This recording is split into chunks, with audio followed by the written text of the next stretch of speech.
What's going on, everybody? Today we are going to have a little bit of a conversation about something that most of us will experience at one time in our life or another. So, I'm Julie Murphy. I'm the money chick. And guess what? I have created a financial planning firm here in Chicago that does things a little bit outside of the box. Why? Years ago, I had that mahogany desk office space, and I decided, you know what? I can't do this anymore. I'm asking people to bare their heart and their souls about what's important for them to create in their lives. Yet I had a stiff suit on and I had a mahogany desk. Not really an environment that makes people feel comfortable to bare their heart and soul. So I can't even believe it was 20 years ago that I decided it's time for me to actually launch out. So today, when I'm talking to you about your mortgages or mortgages that you may consider, I'm going to give you some out of the box solutions of ways to think about how you approach whether it's buying for the first time or refinancing or helping your kids do it or your parents and how to structure these things. So I just want you to think about some things that are a little bit out of the box. Okay, ready? I'm going to share 4 things with you when it comes to mortgages. Number 1, before I say number 1, I'm sorry. I want you to make sure that you click the like button, subscribe, and the notification bell, because I'm not only going to be talking about mortgages to you guys, this is going to be in all aspects of not only financial planning, but overall life planning. I talk with experts on health and relationships, as well as your own individual spirit and your work life. Because here's the thing. I want you to build your wealth from the inside out. Why? Because you matter. Your heart matters. And I have found all too often that what we do with our money is we do not actually take our hearts along for the ride. I'm not really sure why us human beings have done that, but we've done it in spades. So I think it is super important for us to take that into account. So, ready? Mortgage suggestion number 1. And remember, this doesn't fit for all people. These are just things that I want you to think about that are outside of the box. Okay. I need you to define the end goal first and foremost. What in the heck do I mean by that? Okay. So this is something that I see happen all the time with people. And I'll give an example. I had someone who's near and dear to my heart who came to me and said, "Oh my God, it's so exciting. We got a 30-year fixed and our payment is lower and we got a 3% interest rate."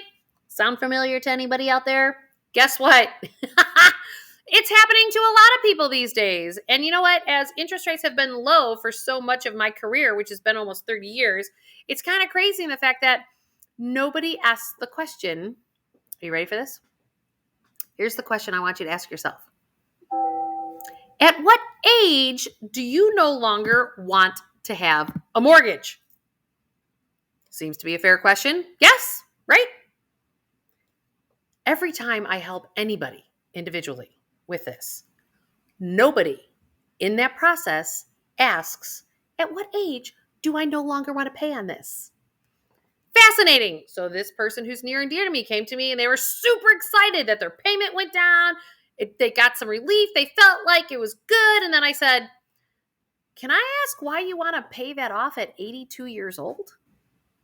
And she looked at me, she goes, "I don't want to pay this till I'm 82 years old." She was super aware that she bought a 30-year fixed product. She was super aware that her interest rate went down and her payment went down, but she didn't take her heart's desire into account at all in the process. How can we eat? Yes, we need to shift this, right?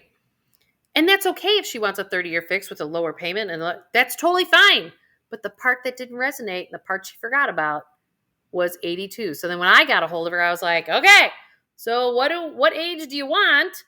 And let's not bother refinancing." In some cases, you can refinance. Some cases, it may or may not be right for you. But in this particular scenario, what we did is we said, "Hey, let's just go ahead and come up with the number of what it does by the age you want it to do."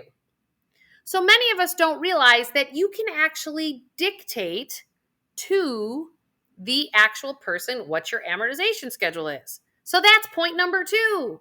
that you can actually choose what your amortization schedule is. And some of you might be going, Jewel, I'm not in finance, and so can you tell me what the heck you're talking about?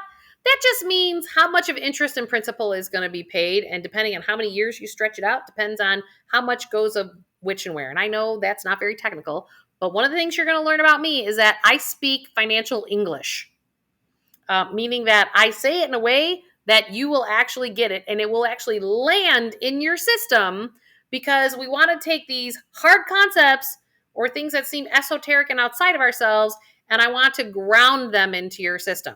Okay? This is what I want you to do. So, for an example, if you, let's just say you're on your second property, okay? You bought the one and you're like, it's not big enough, we got to upgrade, or your kids are grown and you want to downgrade because you want to go smaller into that ranch home as you're in retirement. These are reasons why people switch. But if you still have a mortgage, I'm going to challenge you on something. So many people go, oh, this is great. Everybody I meet makes the decision on how much it decreases how much you have to pay out every month. Now, why as human beings do we do that? Well, we do that because we're having a tough time today living in the present moment with the cash that's coming in the door with our expenses going out. So we're always constantly looking for relief to lower our payments to our past choices, which is all of our debt, right?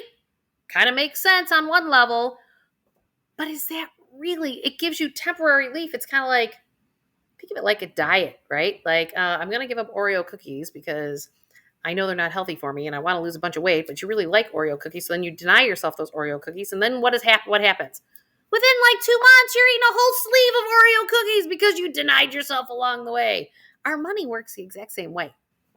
And I use this analogy because I think it's super important for us to realize that if you've paid 7 years on a mortgage, let's say, don't restart the clock and go to another 30 year. I mean, you absolutely can. You have all these choices. But one of the things I just want you to consider and ask yourself the question, not only like what age do you want it paid off, but why don't you stay on the same number of years left that you had left to pay? So if you stayed 7 years in your first 30-year products, consider what do you feel about doing a 23-year?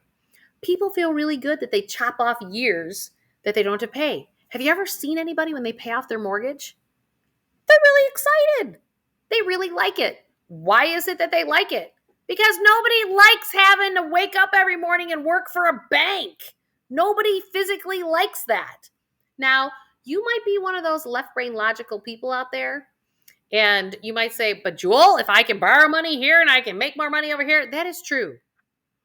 Financially, I get you. I got you. All the finance in the world will tell you, like, low rate of return, borrow the money, and then invest it over here. But you know what? I'm telling you, human beings don't like debt. So this is where, if you're only making your decisions from a purely left brain logical standpoint, then you're forgetting your heart along the way and what your desires are, because you have a right and a left brain, which is your emotional and your analytical. You need to bring them both along for the ride. And so often, we've forgotten about that emotional side of ourselves. And so there's more than one objective here. It's not necessarily just maximizing rate of return. It might be maximizing rate of return and optimizing our emotional balance, or optimizing the age you want it to be paid off. So just know that you can actually, most of us think that most mortgages only come out in 15 and 30-year products, and that is just not the case. You can definitely find banks that will do a 23-year, a 12-year, a 17-year, 19-year amortization schedule. So you actually can choose that. Even though it's out of the box, you absolutely can personalize and customize it to you and your desires. So what's number 3?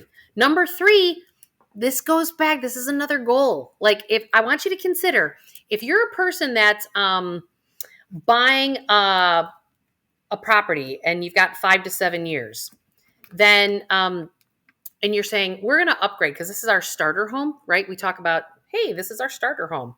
And that's great that it's your starter home. But here's the thing. I'm going to give you an example. If you do a 30-year fix on a starter home, which a lot of people do because then you can buy a bigger house with lower payments, but you're still planning on leaving, which is a whole other story in itself. Like, why would you buy the bigger home that you still plan on leaving? That's okay if that's worked for you. Okay. But hear me out here. What might actually be a consideration is to say, on this, let's just say your mortgage payment's $2,000 a month, and only a couple $100s a month is going to go towards principal every month. And you can look this. There are many mortgage calculators out there on the internet. You can go in there, and if you don't think I'm telling the truth, just Google mortgage calculator, and you can see this for yourself. That in a 30-year fixed, in the first 5 to 7 years, very little money goes to the principal of those mortgages. Okay, so again, going back to, does this fit your objective? The objective here is the fact that, if I'm paying $2,000 a month, let's just say $200 a month. So you're looking at $2,400 a year is being paid down the principal, and the balance of it out of the $2,000 a month, which is $1,800, that's the amount that's going to interest, right? And this is just an example. This is not hard facts, hard numbers. When you look at that, after 5 to 7 years of staying in this place, the amount that's paid down on your principal is only going to pay enough money, for the most part, for the new house that you're going to buy, and it's going to pay the realtor to sell your old one. We don't realize this when we're buying on the front end. And this is a big faux pas. So this is where I want you to look back and say, so maybe you can't afford the payment of a 15-year when you're doing your starter home in the house that you want to buy. Consider a 20-year. Shrink it down so more goes to principal. So you have, because otherwise you're just paying expensive rent. You're not actually getting ahead. The goal by owning a place is to get ahead. But these products are set up to not necessarily do that based on your life experience and what you want to create. All right. So you ready for number 4? This is for you guys, not on the starter home side, but this is for those of you who are on the back end are saying, you know what, I'm going to shrink that retirement home and I'm going to downsize. Now, some of you have built up really nice equity. So if you're in that in-between space, maybe you're like, hey, I just want to make sure that I have the mortgage product that actually gets me the equity that I want to have so that my next home is just completely paid off when I go to downsize. So if you're in that in-between, that's a consideration to make. Go, okay, well, as long as the principal that I paid down on this is, I'm just going to give an example of $300,000 by the time I move when I'm 65. When you're 65 and you're going to go to that ranch place and you're planning on buying a townhome or a ranch home for like $300,000, and then you don't have a mortgage payment. So again, fitting your objective. Now, let's say you're at the other end of the pendulum and you're like, okay, so I am now retired and I'm buying that place and I didn't build up enough principal, which is a lot of people these days, where I didn't build up enough principal to actually like not have a mortgage payment in retirement. Well, is there a reason why you wouldn't then take more cash flow to you today and just take out a 30-year fix? Like, we're wired in our accumulation years in our lives to actually have that mortgage paid off. But if you're at retirement or in retirement and you don't have the equity to not have a mortgage payment, do you care if you die with a mortgage payment? You might not. But this is the question that's out of the box that I will ask people.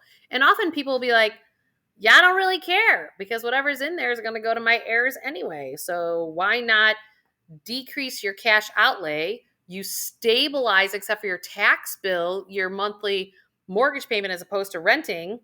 And then, so you don't have as much cost of living increase. And then you're sitting there going, okay, so I have more cash flow now to pay for lifestyle things that I want.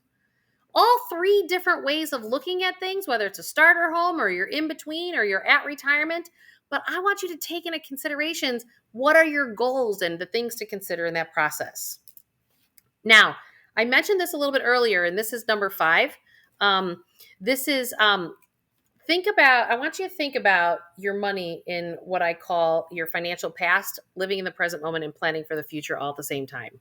So when you're considering how much you want to pay for a mortgage payment, I think it's really important for you to actually look at how much open cash flow do you want today to keep yourself nimble to live in life, because you certainly are able to get a lot of debt when it comes to a mortgage standpoint. But the question is, does that give you the flexibility to experience life, or are you like going what they call house poor because you're putting too much money into a mortgage payment per month? It's about whatever is going to create the happiness for you, because what I have found, happiness is not created with people when too much of your cash flows that are coming from your paycheck into your checking account go to pay for all your past choices, and that includes your mortgage, because your past choices are all the debt payments that you have, and most people really don't like that. So just a couple little tips there if you're considering refinancing or buying and purchasing your mortgages. Those little tips to help. And don't forget to like, subscribe, and hit that notification bell, because I'm going to keep coming out with these tips and tools because I want you to get to exactly where you want in life. Peace.